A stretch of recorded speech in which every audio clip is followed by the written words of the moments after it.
మన సనాతన ధర్మం ప్రకటించాలంటే గ్రామాలు అడవుల్లో ఉంటాయి. చూడొచ్చు ఈ దోవ ఎలాగుందో చూడండి, ఎంత కీకరణ్యం.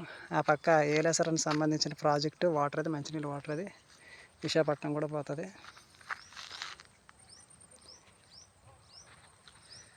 చూడొచ్చు.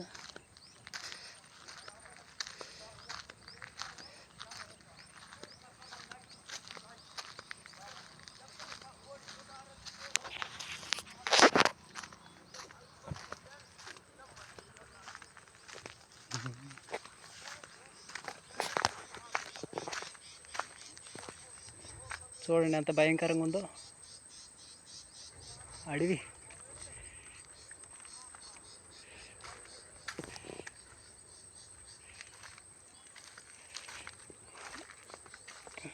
ఈ తోవని వెళ్తే మొత్తం 6 గ్రామాలు ఉన్నాయి లోపలికి. ఎవరు సాయం చేయరు, ఎవరు హెల్ప్ చేయరు. మన ధర్మం పట్ల ఎవరికి ఆసక్తి లేదు, నాకు అర్థమైపోయింది.